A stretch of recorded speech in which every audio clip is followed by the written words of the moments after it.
नमस्कार सभी विद्यार्थियों का एक बार फिर से एग्री कोचिंग बाय विकास सर परिवार में हार्दिक स्वागत करता हूं। हम लोग रोज एग्रीकल्चर के बेहतरीन प्रश्नों के साथ मुलाकात करते हैं। जैसा कि आप लोगों को पता है कि कृषि विज्ञान से संबंधित जितने भी एग्जाम होते हैं, चाहे आईसीआर हो, चाहे BHU, AFO, AAO, agriculture supervisor, TGT, PGT, जो भी इस तरीके के एग्जाम होते हैं उससे संबंधित प्रश्नों को हम रोजाना लेकर आते हैं। प्यारे विद्यार्थियों, जितने भी लोग आप हमारे चैनल पर जुड़े हैं सभी लोगों को हम एग्री कोचिंग बाय विकास सर परिवार में स्वागत और अभिनंदन करते हैं। आज की हमारी एग्रोनॉमी की क्लास 6 है, इसके अंदर हम डिस्कस करेंगे जो काफ़ी इंपॉर्टेंट और मोस्ट इंपॉर्टेंट क्वेश्चन हैं जो कि परीक्षा में आने की संभावना रहती है। उन्हीं क्वेश्चनों को आज हम लेके आए हैं। तो शुरुआत करते हैं अपने फर्स्ट क्वेश्चन से। देखते हैं फर्स्ट क्वेश्चन क्या कर रहा है। फर्स्ट क्वेश्चन हमारा कर रहा है, निम्नलिखित में से कौन सा पोषक तत्व मोलिब्डेनम को एनोटो वेक्टर से प्रतिस्थापित करता है। ठीक है, आपको बताना है मोलिब्डेनम को एनेटो वेक्टर से प्रतिस्थापित करता है। तो देख लेते हैं ऑप्शन क्या है। सोडियम है, सिलिकॉन है, वेनेडियम है या कॉपर है। इन चारों में से बताइए कौन सा करेक्ट आंसर हो जाएगा। तो हम जो क्लास लेते हैं इसके अंदर बिना टाइम पास किए हुए इसका आंसर जल्दी जल्दी देने का प्रयास करते हैं और अधिक से अधिक क्वेश्चनों को हम हल करते हैं। ठीक है, तो इसका करेक्ट आंसर हो जाएगा यानी कि वेनेडियम। थर्ड ऑप्शन इसमें करेक्ट आंसर हो जाएगा। चलिए चलते हैं क्वेश्चन नंबर 2 पर। क्वेश्चन नंबर 2 देखेंगे, काफी बेहतरीन क्वेश्चन है। क्वेश्चन कर रहा है, पीली पत्तियां सफेद रंग में बदलना कौन से पोषक तत्व की कमी के कारण होता है। ठीक है, यहां पे पूछ रहा है कि जैसे शुरुआती अवस्था पीले कलर की पत्तियां आएंगी, बाद में कैसी हो जाएंगी, सफेद कलर की हो जाएंगी।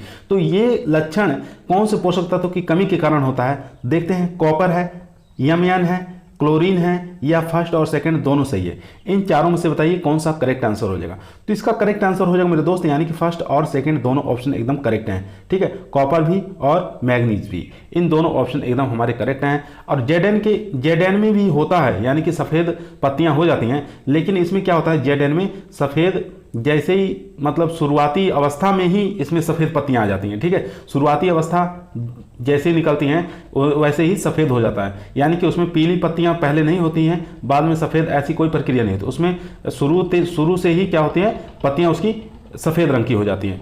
इसमें वो लक्षण होते हैं जेडेन की कमी के कारण। एक होता है व्हाइट बर्ड। व्हाइट बर्ड किसके कारण होता है ये आपको याद होना चाहिए। व्हाइट बर्ड जो होता है ये जेडेन की कमी के कारण होता है। ठीक है, जेडेन की कमी के कारण होता है। इसमें शुरुआती अवस्था में ही पत्तियां सफेद रंग की दिखाई देती हैं, ना कि येलो से पीली कलर में होती हैं। एक होता है व्हाइट टिप रोग। ठीक है, व्हाइट टिप रोग होता है, ये भी आपको याद होना चाहिए। व्हाइट टिप किसके कारण होता है, ये कॉपर की कमी के कारण होता है। ठीक है, ये दोनों ही क्वेश्चन काफी इंपॉर्टेंट और मोस्ट इंपॉर्टेंट क्वेश्चन है जो कि हर एग्जामों में कहीं ना कहीं ये क्वेश्चन आए हुए हैं। ठीक है, तो इन चीजों पर विशेष आप ध्यान देंगे। चलिए चलते हैं क्वेश्चन नंबर 3 पर। क्वेश्चन नंबर 3 देखेंगे, काफी बेहतरीन क्वेश्चन है। क्वेश्चन कर रहा है, निम्नलिखित में से कौन सा नाइट्रोजन अवरोधक रसायन है। ठीक है, एम है, एसटी है या N7 है या सभी है। तो इन चारों में से बताइए कौन सा करेक्ट आंसर हो जाएगा। तो इसका करेक्ट आंसर हो जाएगा मेरे दोस्त यानी कि सभी, उपयोग सभी, फोर्थ ऑप्शन एकदम करेक्ट आंसर हो जाएगा। चलिए चलते हैं क्वेश्चन नंबर 4 पर। क्वेश्चन नंबर दोस्तों 4 देखेंगे, काफी इजी इंपॉर्टेंट क्वेश्चन है, हर बार एग्जाम पूछा जाता है। प्रोपिंग किस फसल से संबंधित है। ठीक है, सबके बारे में हम डिस्कस करेंगे एक एक करके। पहले यहां पूछा है प्रोपिंग किस फसल से संबंधित है, आपको बताना है ये मक्का से है, मूंगफली से है, गन्ना से है या तंबाकू से है। तो इसका करेक्ट आंसर हो जाएगा प्रोपिंग जो है ये गन्ना से संबंधित है, यानी कि थर्ड ऑप्शन एकदम करेक्ट आंसर हो जाएगा। मक्का की बात कर लेते हैं, मक्का में डी टैसलिंग पाया जाता है। ठीक है, क्या पाया जाता है, डी टैसलिंग पाया जाता है। ये क्रिया किससे संबंधित है, मक्का से। मूंगफली की बात कर लेते हैं, पैगिंग क्रिया किसमें होती है, पैगिंग क्रिया ये आपको याद होना है, ये मूंगफली के अंदर होती है। ठीक है, गन्ना में पता ही चल गया कि गन्ना में क्या होता है, प्रोपिंग होता है। ठीक है, उसके बाद तमाकू में 4 क्रियाएं होती हैं, कौन कौन सी होती है, टी, डी, उसके बाद पी और सी, यानी कि तेरा दादा पीता है सिगरेट। इस ट्रिक से आप याद कर सकते हैं। ठीक है, टी डी पी सी, तेरा दादा पीता है सिगरेट। अब देखिए टी से क्या होता है, टी से यानी कि टॉपिंग। टॉपिंग क्रिया किस में होती है, ये हो जाएगी तंबाकू में। उसके बाद डी से क्या होता है, डी सकलिंग। ठीक है, डी सकलिंग जो होती है ये पाई जाती है तंबाकू में। उसके बाद पी से क्या हो जाएगा, प्राइमिंग। प्राइमिंग क्रिया किस में होती है, ये भी तंबाकू में आती है। ठीक है, प्राइमिंग। उसके बाद सी से क्या हो जाएगा, सी से क्यूरिंग। ठीक है, क्यूरिंग क्रिया किस में होती है, तंबाकू में होती है। ये आपको याद रखना है। ठीक है, तेरा दादा पीता है सिगरेट, इन चारों से। अब इसमें देखेंगे यानी कि टी डी पी, ये 3 ऐसे हैं, टी डी पी यानी कि टॉपिंग, डिस्करिंग और प्राइमिंग, ये 3 क्रियाएं कटाई से पूर्व की जाती है और क्यूरिंग क्रिया जो होती है ये कटाई के बाद करते हैं। ये आपको याद रखना है। चलिए चलते हैं क्वेश्चन नंबर 5 पर। क्वेश्चन नंबर 5 देखेंगे, काफी इंपॉर्टेंट क्वेश्चन है। पूछ रहा फैलने वाली मूंगफली की बीज दर क्या होती है। ठीक है, आपको बताना है फैलने वाली जो मूंगफली होती है उसकी बीज दर बताना है, सीड रेट बताना है। 60 से 80 किलोग्राम, 80 से 100 किलोग्राम, 100 से 120 किलोग्राम या कोई नहीं। इन चारों में से बताइए कौन सा करेक्ट आंसर हो जाएगा। दोस्तों जो भी हम क्वेश्चन करवा रहे हैं ये किसी न किसी एग्जाम में आए हुए हैं, हर बार किसी न किसी एग्जाम में ये आने की संभावना रहती है इन क्वेश्चनों को। ठीक है, क्योंकि काफ़ी इंपॉर्टेंट क्वेश्चन ये माने जाते हैं। तो यहाँ पे पूछ रहा है फैलने वाली मूंगफली। मूंगफली 2 प्रकार की होती है, एक फैलने वाली होती है, एक गुच्छेदार होती है। तो यहाँ पे फैलने वाली का पूछा है, तो फैलने वाली मूंगफली का जो बीज दर लगेगा वो हो जाएगा यानी कि 60 से लेके 80 किलोग्राम। फर्स्ट ऑप्शन इसमें करेक्ट आंसर हो जाएगा। और यहाँ पर 80 से 100 किलोग्राम जो है ये गुच्छेदार, ठीक है, गुच्छेदार जो मूंगफली होती है उसके बीज दर 80 से 100 किलोग्राम हो जाएगा। ये आपको याद रखना है। चलिए चलते हैं क्वेश्चन नंबर 6 पर। क्वेश्चन नंबर देखेंगे 6 नंबर क्वेश्चन कह रहा है नहरी क्षेत्रों में जल का मुख्यतः नुकसान होता है किसके कारण। सीपेज के कारण या इन्फिल्ट्रेशन के कारण या पर्कोलेशन के कारण या कोई नहीं। इन चारों में से बताइए कौन सा करेक्ट आंसर हो जाएगा। जो पूछ रहा है नहरी क्षेत्रों में जल का मुख्य नुकसान किसके द्वारा होता है, तो इसका करेक्ट आंसर आप लोग लगाएंगे सीपेज के द्वारा, यानी कि फर्स्ट ऑप्शन एकदम करेक्ट आंसर हो जाएगा। बात कर लेते हैं इन्फिल्ट्रेक्शन यानी कि सेकंड ऑप्शन के बारे में। मृदा में पानी का प्रवेश होना क्या कहलाता है, इन्फिल्ट्रेक्शन कहलाता है, यानी कि सेकंड ऑप्शन के साथ तब चले जाएंगे। पर्कोलेशन क्या होता है, मृदा में पानी, ठीक है, मृदा में पानी मृदा परिच्छेदिका से मृदा में जाना क्या कहलाता है, पर्कोलेशन कहलाता है। मृदा में पानी मृदा परिच्छेदिका से होने वाले नुकसान या जाने की क्रिया को क्या कहते हैं, पर्कोलेशन कहते हैं। ये आप याद रखेंगे। तो यहाँ पे आप मुख्य रूप से समझ जाइए कि नहरी वाले जो क्षेत्र होते हैं वो वहाँ पर जो नुकसान होता है पानी उसको कहते हैं सीपेज कहते हैं। ए ऑप्शन के साथ हम चले जाएंगे। चलिए चलते हैं क्वेश्चन नंबर 7 पर।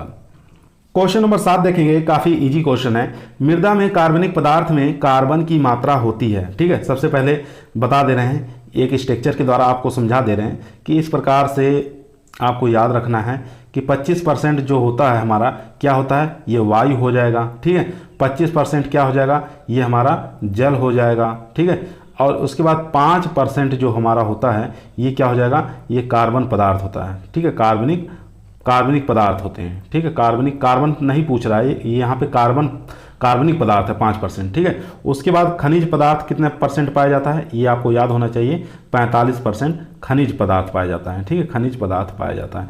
अब यहाँ पे जो कार्बनिक पदार्थ है इसमें पूछ रहा है कार्बन की मात्रा कितना होता है। ठीक है, इसमें पूछ रहा है कार्बनिक पदार्थ 5%, लेकिन कार्बन की मात्रा इसके अंदर कितनी है ये आपको बताना है।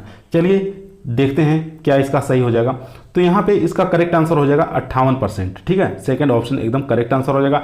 20% यहाँ पर दिया हुआ है, तो ये यूरिया में कार्बन की मात्रा कितना हो जाएगा, 20% हो जाएगा। ठीक है, और कुछ लोग सोच रहे हैं 1.72 से 24 हो जाएगा। ठीक है, लेकिन ये नहीं होगा। ये क्या हो जाएगा, बेमलेन गुणांक अगर पूछता तो उसमें कार्बन की मात्रा ठीक कितनी हो जाएगी, तो 1.724 हो जाएगी। ठीक है, बेमलेन गुणांक इसको बोलते हैं, बेमलेन गुणांक में कार्बन की मात्रा पूछता तो ऐसे निकालते हैं इसको 100 × 58 यहाँ पे देख रहे हैं 58% कार्बन की मात्रा है तो 58 हो जाता है। ठीक है, जब इसको हम निकालेंगे तो हमारा आ जाएगा कितना, 1.724 आ जाएगा। तो ये हो जाएगा बेमलेन गुणांक में अगर कार्बन की मात्रा पूछता तो हमारा 4th ऑप्शन चला जाता। ठीक है, तो यहाँ पे पूछा है मृदा में कार्बनिक पदार्थ में कार्बन की मात्रा, तो 58%, ये आपको याद रखना है। चलिए चलते हैं क्वेश्चन नंबर 8 पर।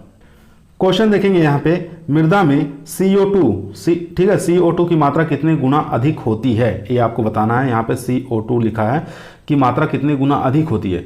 तो यहाँ पे पूछ रहा वायुमंडल की अपेक्षा कितने गुना अधिक होती है। ठीक है, वायुमंडल की अपेक्षा, ये आप याद रखेंगे, मृदा में CO2 की मात्रा वायुमंडल की अपेक्षा कितने प्रतिशत अधिक होती है, 20 से 25%, 8 से 10 गुना या 80 से 100 गुना या 40 से 80 गुना। इन चारों में से बताइए कौन सा करेक्ट आंसर हो जाएगा।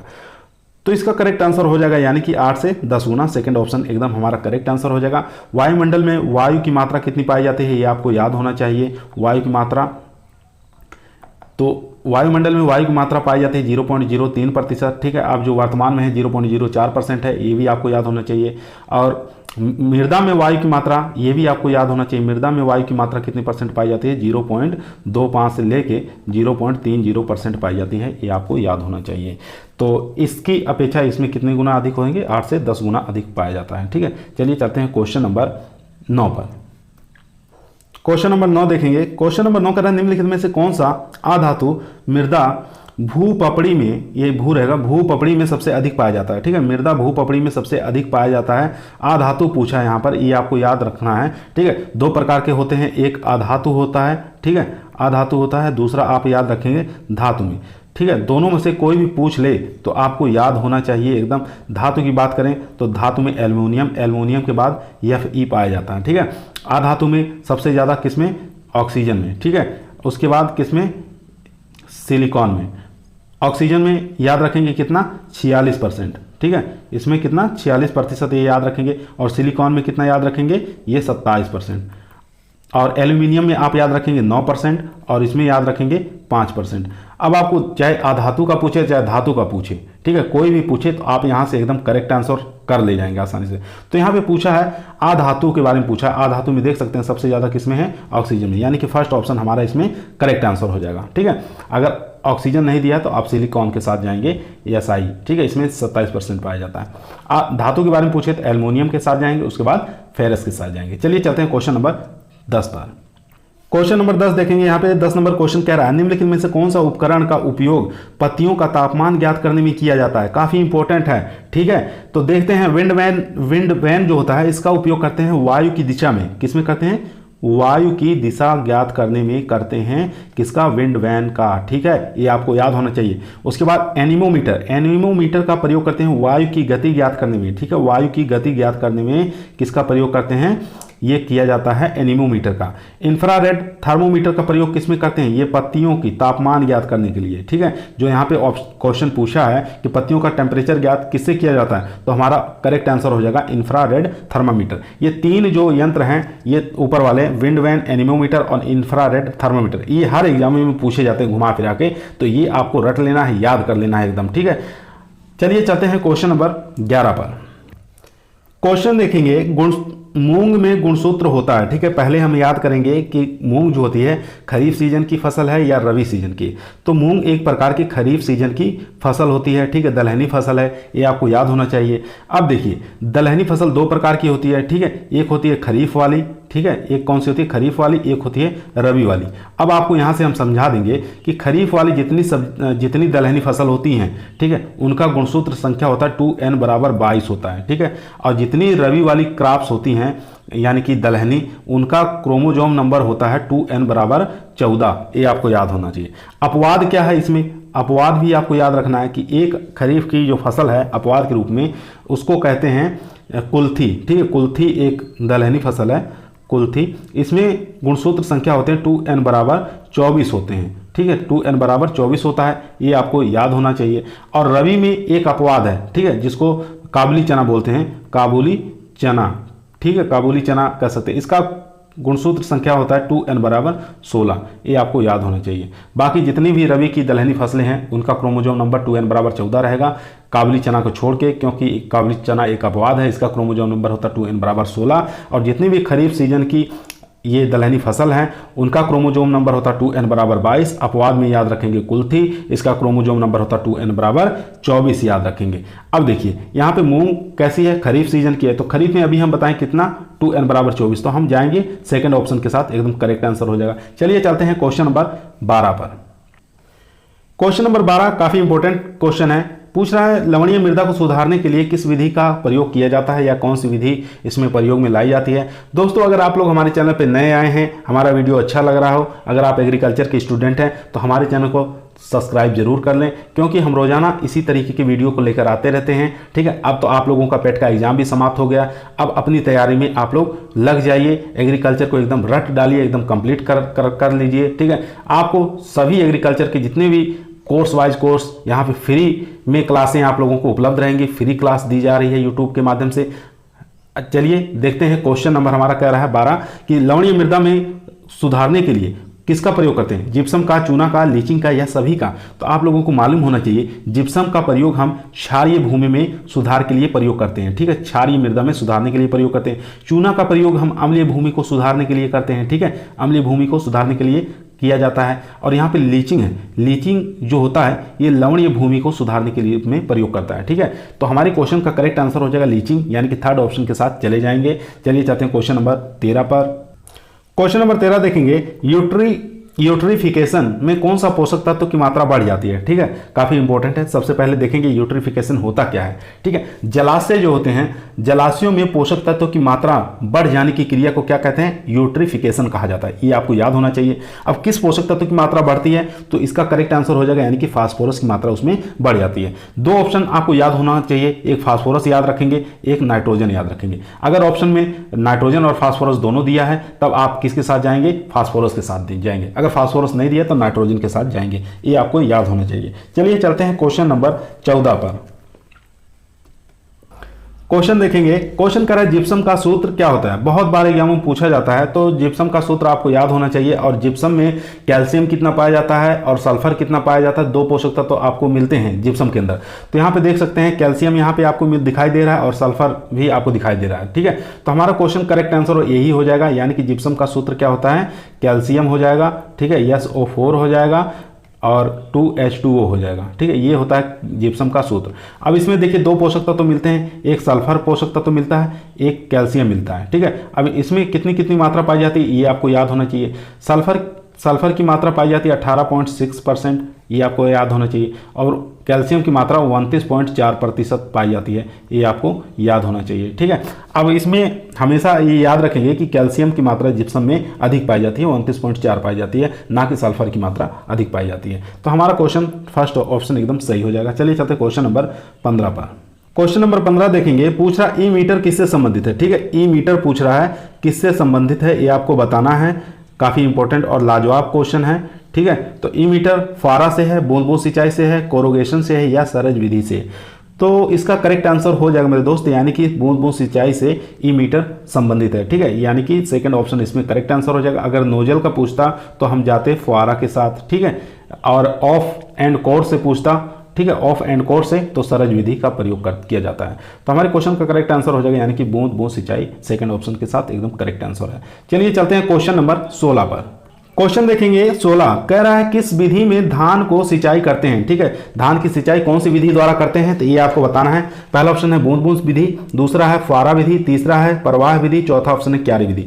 तो आपका यहाँ पे करेक्ट आंसर हो जाएगा, आप लोग जानते हैं प्रवाह विधि में इसमें धान की सिंचाई करते हैं प्रवाह विधि से, ठीक है। तो सबसे ज्यादा पानी की हानि किस में होती है? प्रवाह विधि में होती है, ठीक है। धान की सिंचाई कभी फुहारा विधि से नहीं की जाती, ये आपको याद होना चाहिए। बूंद बूंद सिंचाई किस में करते हैं? जो फल वाले वृक्ष होते हैं, फल वाले वृक्षों के लिए कौन सी विधि अच्छी मानी जाती है? बूंद बूंद सिंचाई, ठीक है, ये आपको याद होना चाहिए। और क्यारी विधि किस में प्रयोग करते हैं? क्यारी विधि में यानी कि गेहूं हो गया, आपका सरसों हो गया, ठीक है, गेहूं, सरसों और मूंगफली, ठीक है, मूंगफली,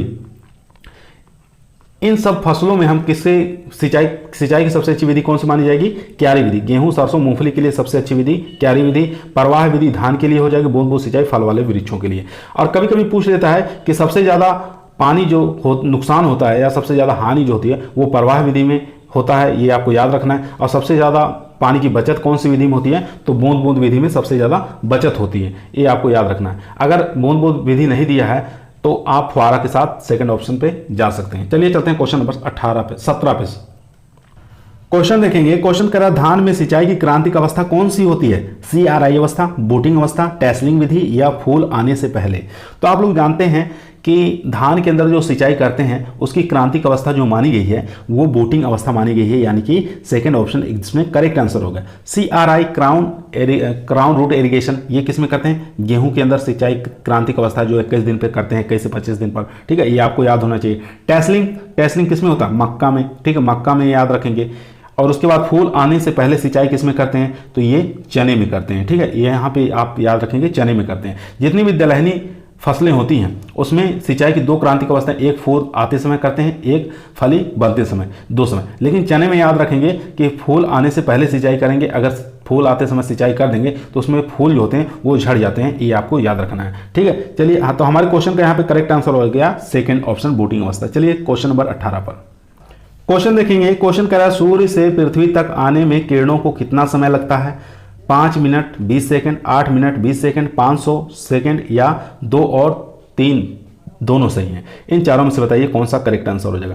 तो करेक्ट यहाँ पे हो जाएगा यानी कि 8 मिनट 20 सेकंड। तो सेकंड के बारे में देख सकते हैं कि क्या 500 सेकंड भी सही है, तो उसको निकालने के लिए 8 × 60, ठीक है, 8 × 60, ठीक है। अब इसमें बराबर 480/20, ठीक है, तो 20 इसमें ऐड कर देंगे, ठीक है, 400 इसका गुणा करने पे 480 आ गया। अब इसमें 20 और ऐड कर देंगे तो कितना हो जाएगा, ये 500 हो जाएगा, 500 सेकंड, ठीक है। तो हमारा ऑप्शन ये भी करेक्ट आंसर हो जाएगा, ठीक है, यानी कि थर्ड और ये सेकंड, तो ये फोर्थ ऑप्शन के साथ एकदम चले जाएंगे हम, ठीक है। यानी कि 500 सेकंड की अगर सेकंड में पूछ रहा तो 500 सेकंड, मिनट और सेकंड में पूछ रहा तो 8 मिनट 20 सेकंड लगता है, ठीक है। चलिए चलते हैं क्वेश्चन नंबर 19 पे। क्वेश्चन यहाँ पे देखेंगे 100 एमएम में कितना लीटर पानी होता है, ठीक है। 1 हेक्टेयर यानी कि 1 हेक्टेयर में 100 एमएम बताना है कितना लीटर पानी होता है, ठीक है। तो 1 हेक्टेयर में एमएम बराबर लिखेंगे 10,000, ठीक है, 10,000 लीटर, ये आपको याद होना चाहिए। उसके बाद 1 हेक्टेयर बराबर 100 एमएम, ठीक है, तो 100 × 10,000, ठीक है, 10,000 हो गया। उसके बाद इसका हो जाएगा 10/6 लीटर, ठीक है। तो यहाँ पे दिया हुआ है, ये गलत दिया हुआ है थोड़ा, इसको हम कर लेंगे 10 × 6 लीटर, ठीक है। तो ये थर्ड ऑप्शन हमारा करेक्ट आंसर हो जाएगा, ये आपको याद होना है। चलिए चलते हैं क्वेश्चन नंबर 20 पर। क्वेश्चन नंबर 20 यहाँ पे कह रहा है कि बोरिक अम्ल में बोरान की मात्रा कितनी होती है? 11%, 18% या 20% या 23%, ठीक है। इन चारों में से बताइए कौन सा करेक्ट आंसर हो जाएगा। तो बोरिक अम्ल में बोरान की मात्रा पूछ रहा है, तो इसका करेक्ट आंसर हो जाएगा यानी कि 18%, सेकंड ऑप्शन इसमें करेक्ट आंसर हो जाएगा। अगर यही पूछता बोरेक्स में बोरान की मात्रा, तो हम जाते 11% के साथ, ठीक है, किसमें? बोरेक्स के साथ, ठीक है, बोरेक्स में बोरान की मात्रा। अगर यही पूछता सोलुबर में बोरान की मात्रा कितनी हो जाती है, तो सोलुबर में बोरान की मात्रा हो जाएगी 20%, ये भी आपको याद होना चाहिए। चलिए चलते हैं क्वेश्चन नंबर 21 पर।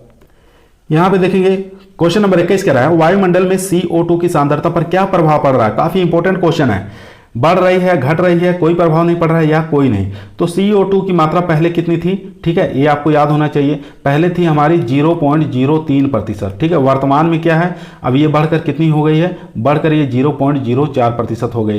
तो ये बढ़ रही कि घट रही है, तो ये बढ़ रही है, ठीक है। तो हमारा फर्स्ट ऑप्शन एकदम करेक्ट आंसर हो जाएगा। चलिए चलते हैं क्वेश्चन नंबर 22 पर।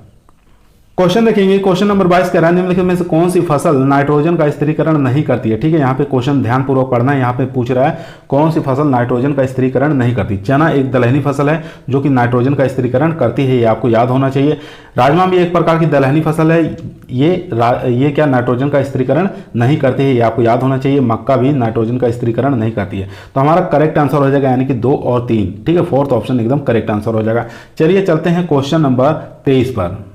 क्वेश्चन नंबर 23 नंबर क्वेश्चन कर रहा है पौधों में यस यानी कि नाइट्रोजन और सल्फर का अनुपात 16:1 से ज्यादा हो जाता है तो कौन सा पोषक तत्व की कमी आ जाती है, ठीक है। नाइट्रोजन की 16 और सल्फर की 1, तो अगर इस अनुपात से ज़्यादा वृद्धि हो रही है तो किस पोषक तत्व की कमी आ जाएगी, नाइट्रोजन की, सल्फर की या क्लोरीन की या जेडेन की। तो आपको याद होना चाहिए कि सल्फर की कमी आ जाएगी, ठीक है। सेकंड ऑप्शन हमारा करेक्ट आंसर हो जाएगा, ये आपको याद होना चाहिए।